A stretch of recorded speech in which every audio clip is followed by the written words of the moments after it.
Arine à vous, j'espère que vous allez bien ici, Divorus. Aujourd'hui, je viens pour faire une autre vidéo sur les esprits et les divinités. Aujourd'hui, nous allons nous intéresser à la divinité du panthéon vaudou africain et aussi haïtien qu'on appelle Papa Legba ou alors Baron Samedi, c'est les haïtiens. Quelles sont les similitudes entre ces deux divinités? Qu'est-ce qui les rapproche? Qu'est-ce qui les sépare? Est-ce que Baron Samedi, c'est aussi lui, Papa Legba? Tout au long de la vidéo, nous allons développer cela. Je vous invite donc à vous abonner, à liker la vidéo et à partager massivement la vidéo.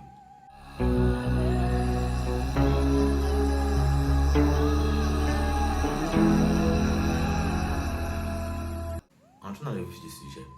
Avant de parler de ces divinités, nous allons d'abord commencer par la jeunesse pour que vous puissiez comprendre c'est quoi la différence entre le vaudou haïtien et le vaudou africain entre guillemets. Il faut savoir que le vaudou haïtien est né de la fusion, on va dire, du syncrétisme entre le vaudou africain et le christianisme européen, entre guillemets, on va plus précisément le catholicisme. Vous allez vous rendre compte que dans le vaudou haïtien, il y a certaines divinités africaines qui ont été associées ou alors adaptées afin que cela puisse créer une sorte de fusion et une sorte de ressemblance avec des personnages bibliques. L'une des causes aussi de ce syncrétisme et de cette évolution du vaudou vers ce vaudou haïtien-là est due au fait que les pratiques de chaque peuple sont liées à leur environnement. On vous dit souvent, moi personnellement, je vous dis souvent dans mes vidéos que toutes les divinités sont les mêmes dans tous les panthéons dans le monde, mais sauf que les rites vont différer selon les réalités de chaque peuple. Vous ne pouvez pas demander à un peuple qui vit dans le désert de faire, je sais pas, des rites à la mer. Donc, mais s'ils veulent appréhender ce type d'entité, ils vont passer par une autre méthode, mais pas par la même méthode que celui qui ira directement à la mer.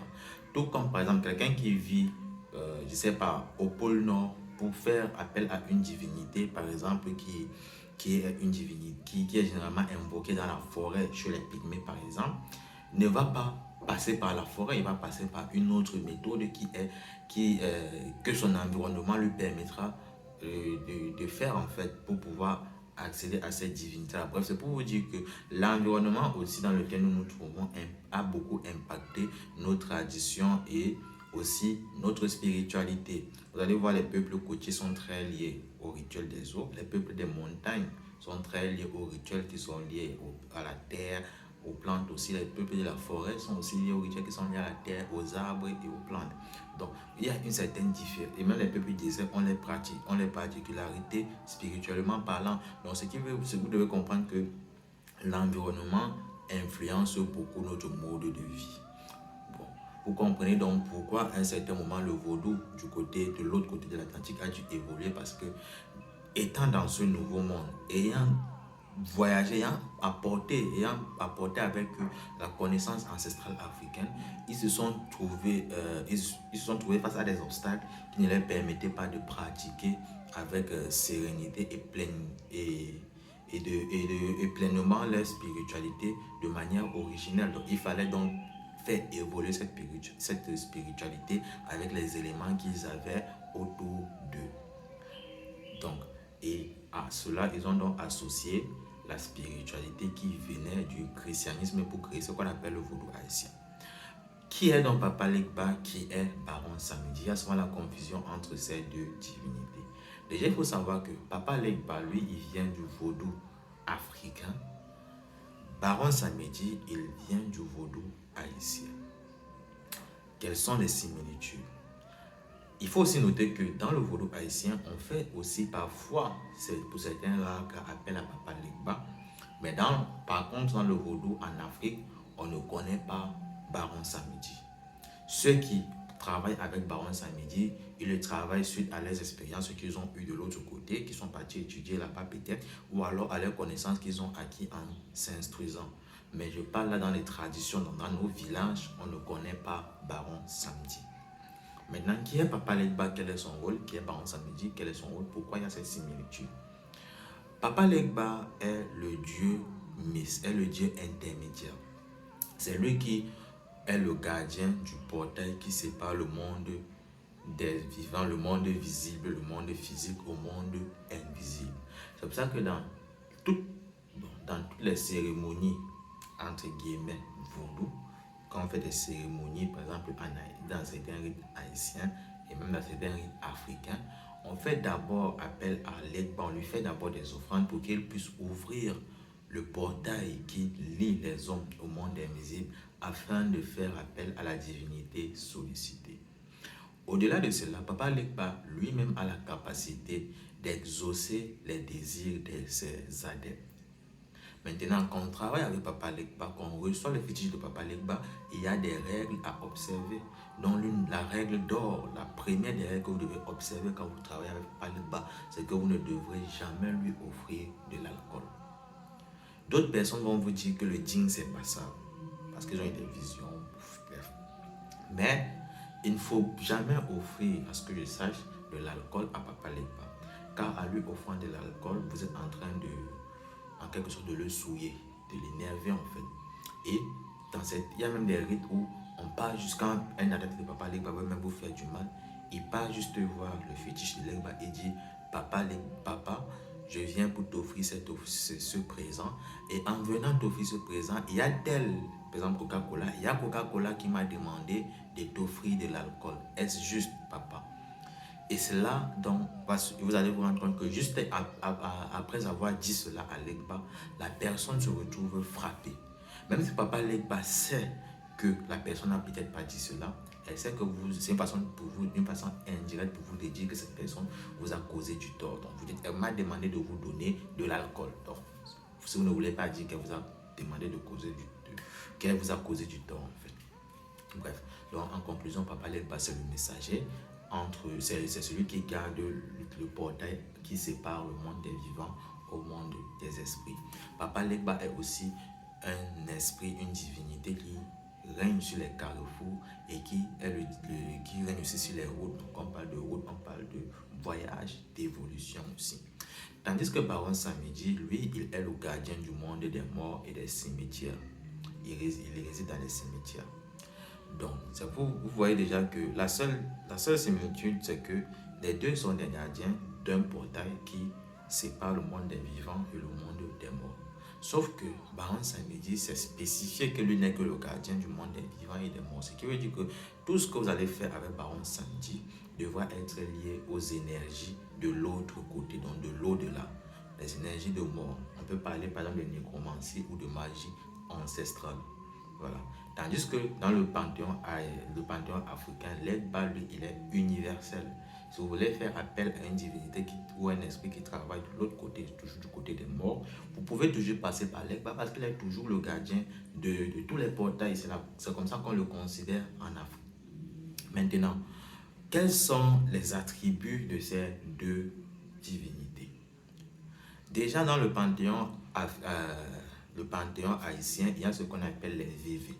Les VV sont comme les pentacles que l'on utilise dans la kabbale juive, ou alors les tantras chez les hindous, si je ne me trompe pas du nom, ou même chez les musulmans, je ne sais pas, j'ai oublié comment on appelle ça dans le soufisme.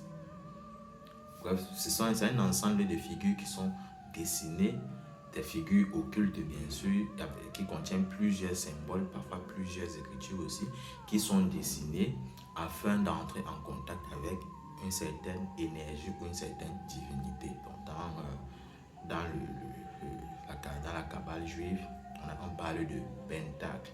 Maintenant, dans le vaudou haïtien, on parle de VV.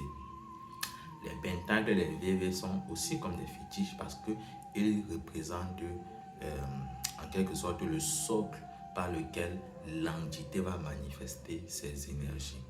Maintenant, pour faire un VV, il y a des règles à respecter. Donc, je ne vais pas vous enseigner ça ici, là. Peut-être dans une prochaine vidéo, je vais vous enseigner comment faire les VV. Quelles sont les règles à observer avant de faire un VV. Tandis que dans le vaudou africain, on ne connaît pas les VV. Bref, pas sous la même forme que le vaudou haïtien, mais sauf que dans le vaudou africain, on travaille directement avec des fétiches ou alors avec des matérialisations de ces esprits-là. Vous pouvez, par exemple, avoir le fétiche de Mami Wata. Un jour, vous allez à la mer et vous dites, le fétiche est trop flagrant, elle ne veut plus communiquer avec vous par le fétiche, elle vous donne un miroir par lequel vous allez communiquer avec elle. Donc vous faites comme on fait les appels vidéo là, donc vous faites l'appel. Bon, je ne vais pas dire l'appel, mais il faut communiquer directement avec elle au travers de ces miroirs. C'est pour ça que j'ai parlé de fétiche ou alors de tout objet, de toute relique qui permet d'entrer directement en contact avec elle. Voilà, c'est par exemple un exemple. Donc, pareil, donc pour Papa Legba, généralement, on utilise son fétiche pour communiquer avec lui, ici en Afrique. Maintenant, qu'est-ce que Papa Legba peut nous offrir et qu'est-ce que Baron Samedi peut nous offrir?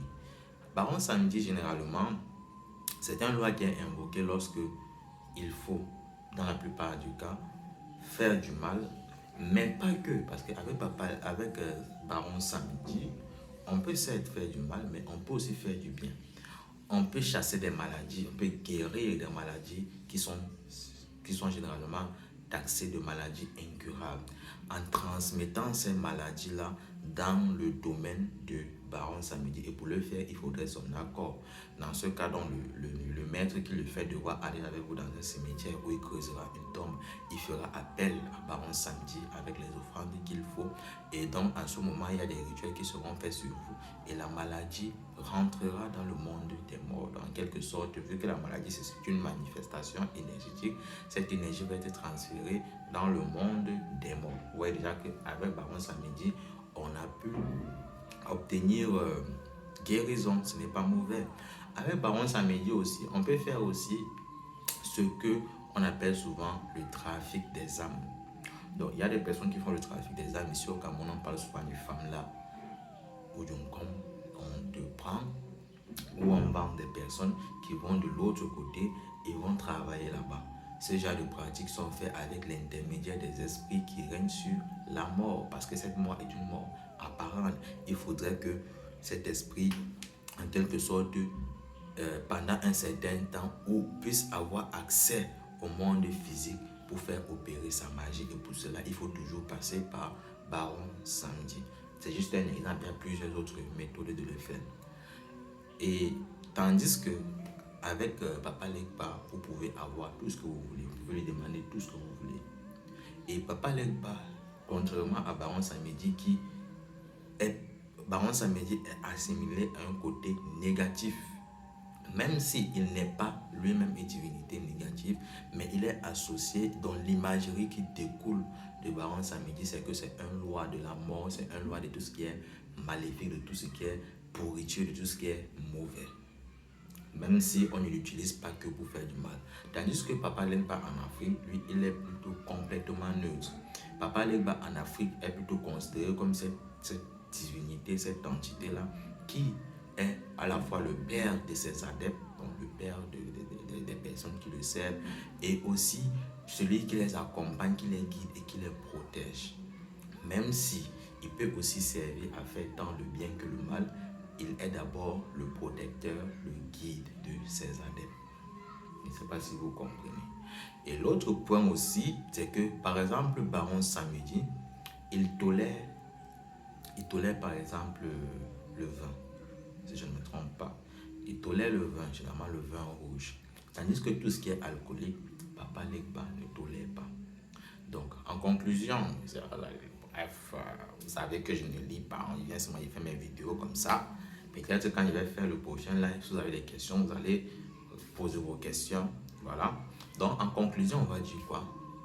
Papa Legba et Baron Samedi sont des esprits gardiens du portail qui relie le monde, qui sépare le monde des vivants au monde des esprits. Sauf que Baron Samedi, lui, sa spécificité, c'est le portail qui sépare le monde des vivants au monde des morts. Tandis que Papa Legba, gardien du portail qui sépare le monde des vivants et le monde des esprits en général. Que ce soit les esprits des morts, que ce soit les esprits de la forêt et autres, il est le gardien des portails. Maintenant, en Afrique, c'est dans le vaudou haïtien, pour ceux qui travaillent avec Papa Legba, ils vous diront par exemple que pour tout rituel, il faudrait d'abord passer par l'invocation de Legba. Maintenant, en Afrique, les réalités sont différentes. Et ces réalités sont différentes parce que l'Afrique a gardé l'originalité du vaudou. L'Afrique a gardé le côté ancestral même des pratiques vaudou et a gardé le lien direct avec ces esprits-là. Tandis que ceux de l'autre côté de l'Atlantique, ils ont dû faire avec ce qu'ils avaient pour renouer le lien spirituel avec ces entités, avec ces divinités. Peut-être les premiers ancêtres avaient encore le lien, mais au fur et à mesure que les enfants ont mis, bref, au fur et à mesure des générations, le lien peut-être s'est affaibli. Ils ont dû mettre sur pied différents moyens et créer différents autres cultes et traditions pour pouvoir, en quelque sorte, se relier encore à cette égrégore ancestrale qui est vaudou. Je ne sais pas si cette vidéo a été assez explicite, mais j'ai essayé d'expliquer avec les mots les plus simples possibles. Vous savez, quand je fais mes vidéos, je fais l'effort d'être le plus simple pour que tout le monde puisse comprendre, que même celui qui a le minimum de connaissances en spiritualité puisse comprendre le message qui est véhiculé. Merci de l'avoir regardé. Abonnez-vous, likez les vidéos, partagez, activez la cloche de notification. La règne à vous, c'était Divoris.